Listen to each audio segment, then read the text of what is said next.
Good morning, my beautiful, remarkable, amazing brothers and sisters. Not just of the faith, but my prodigal brothers, my prodigal sisters, those of the some of you who are waiting to be found. Look, there's a spiritual side to this, and there's a literal side to it as well. But you see, I came up on here this morning at this precise moment to relay this message. See, when I was growing up, I didn't have anybody to guide me spiritually. I always somehow knew profoundly in my heart. I always knew that my father was a believer.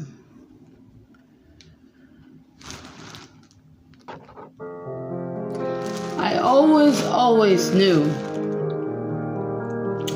that my father, of both of my parents, he was the one who was a believer. But see, back when I was a teenager, back when I was younger, I had a veil on my eyes.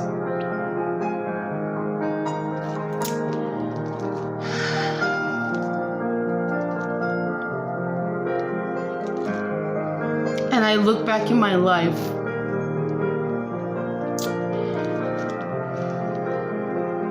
and I wish that I had not had this veil on my eyes. But you know what?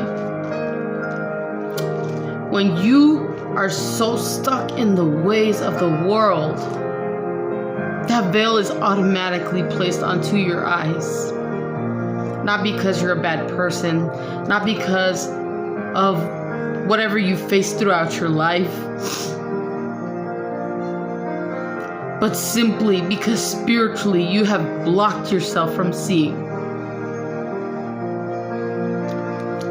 And I can remember as a little girl and a teenager, all throughout my teenage years,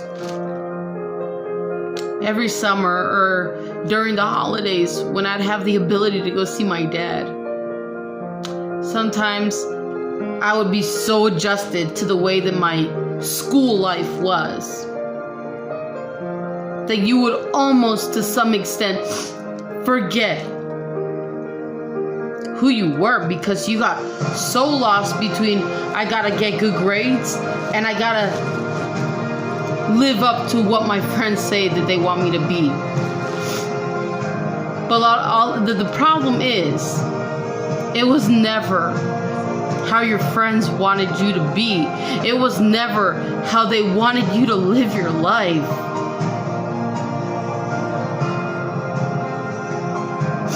And I remember, I was in this brink of both worlds. And my father would always remind me, don't say curse words. Don't say bad words. Don't do it in front of me, and don't do it in my absence. See, back then, I had a veil on my eyes. I spiritually blocked myself. I could not see.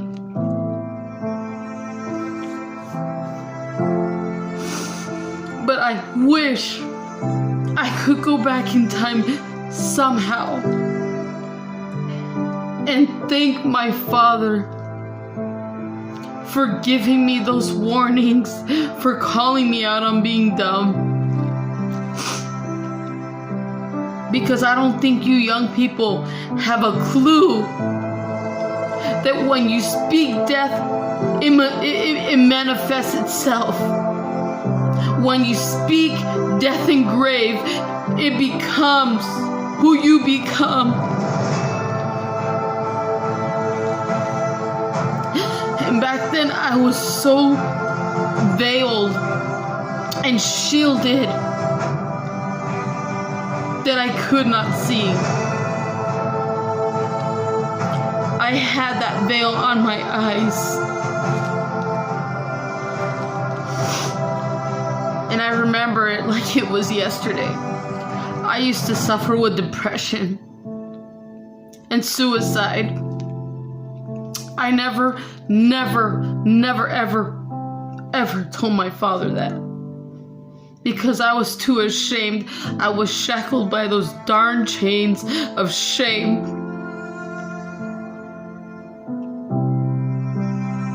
But my God,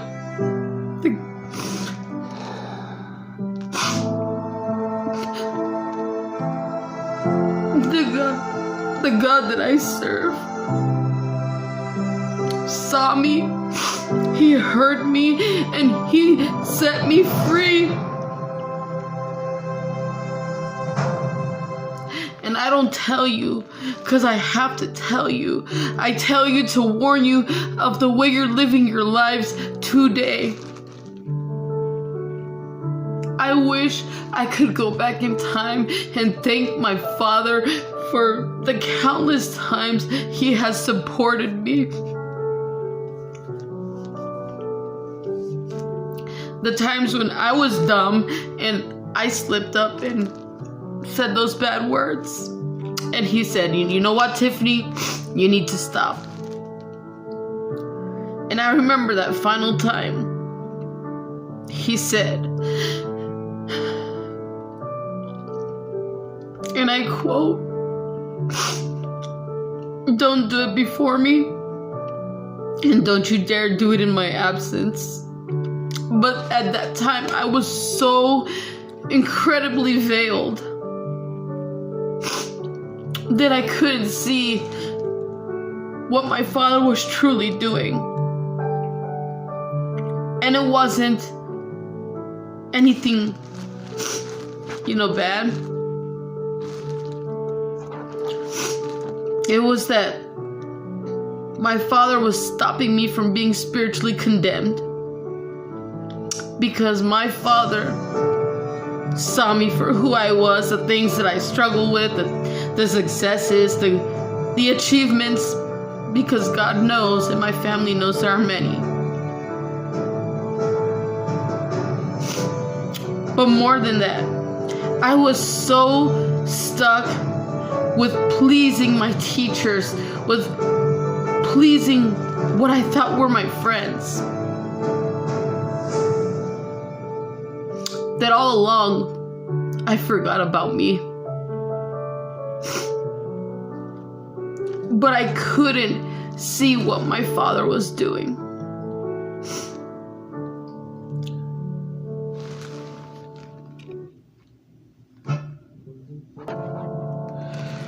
My father was protecting me. He was protecting his little girl, which is what any father who is a true hero would do.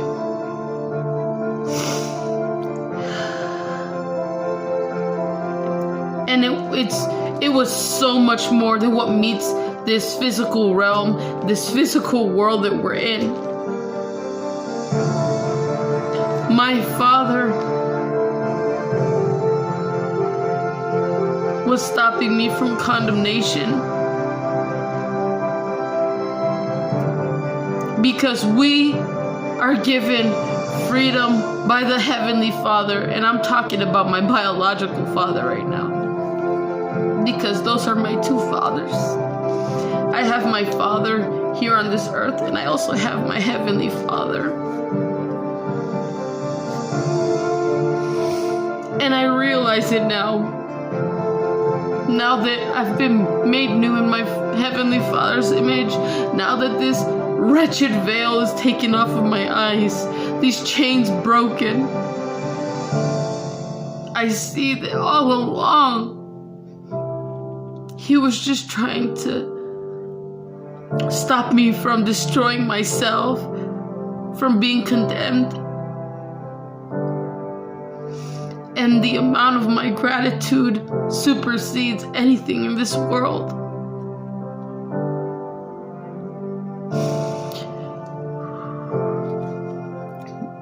because my father from the get-go was a believer. He knew the living word long before I was called chosen.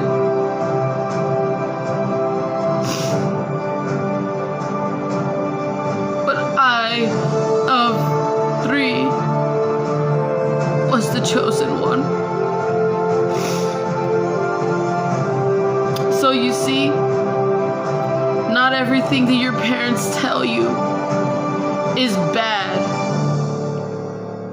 Not everything your parents tell you is to subdue you from doing certain types of things. Not everything your parents tell you is so that they can control you. It's not. Sometimes they can see more clearer than we can see. Because when we are teenagers, whether we like it or not, we have a veil on our eyes. But I tell you this now, and you can take it like a grain of salt. Having a mother and a father who are believers is the greatest gift they could ever bestow on their children.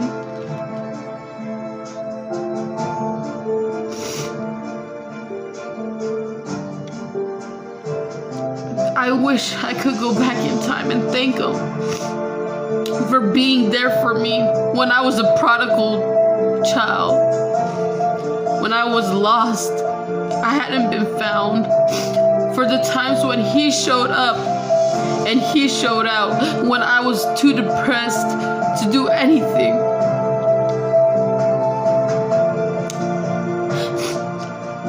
And it was years and years and years and years later that the truth was discovered. And my mom, I'm especially grateful for her, despite everything that we faced, despite the challenges of this life. I'm very grateful, and I'm so sorry, Mom, that you found that letter.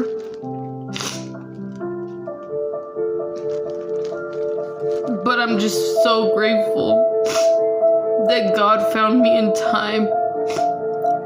I'm grateful that He broke my chains of depression. He broke the chains of suicide and shame. He took all of that from me. And I was found and rescued and saved and redeemed before it was too late.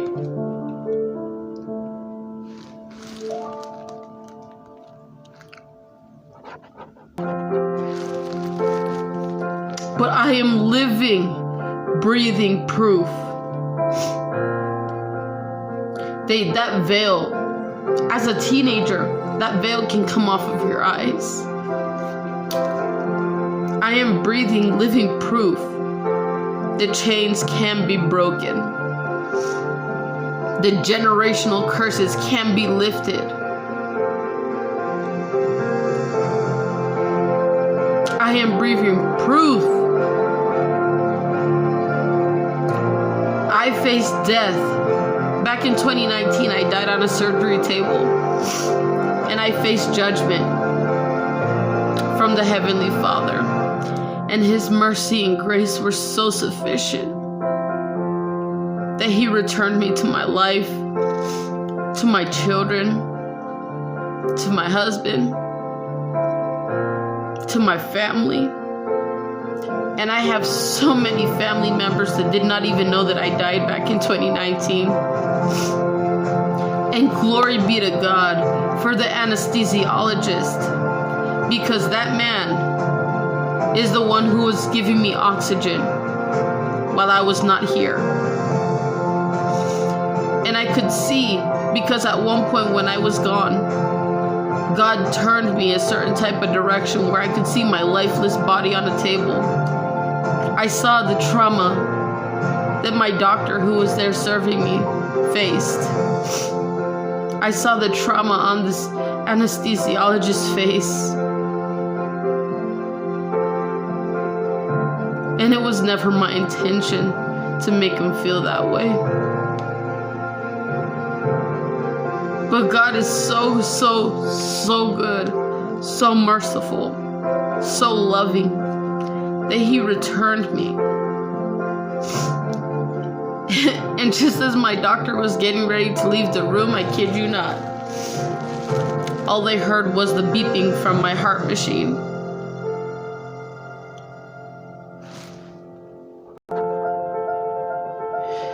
And that beeping was me coming back to life.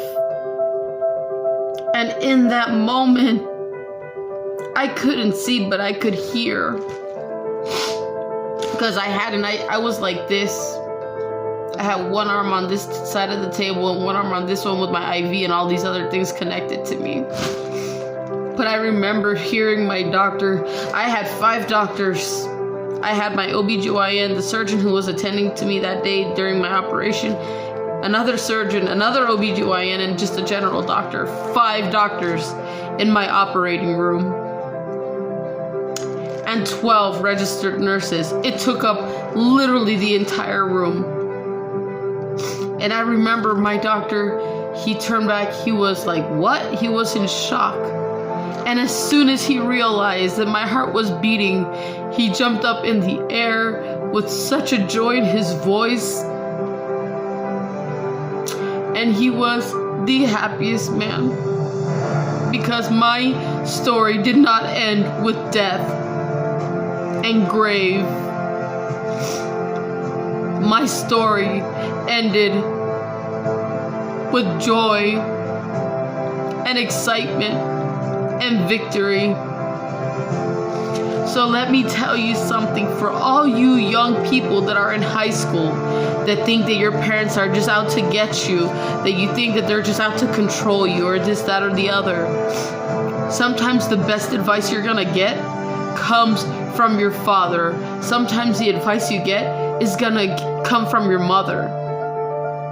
Yes, life happens. Yes, they make mistakes. They are human. There's not a single family that has not been without a quarrel before. But guess what? We're all human. We all make mistakes. We all say things that we never intended to say. But guess what? We are all in the same category. We all have free will, freedom to decide. We can either choose to speak life and love, or we can speak death and grave. And there is power in what you speak. That is the most profound lesson I can ever give you. Is you can speak life and love. And it doesn't even matter if it's into an animal. It don't matter. When you live with moderate to severe. It don't matter if it's into a person. It don't matter if it's a family member, a cousin.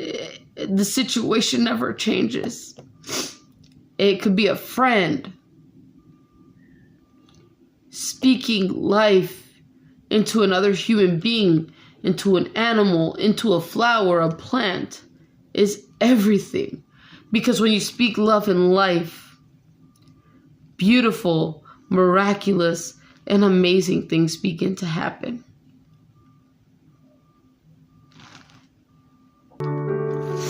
So I tell you,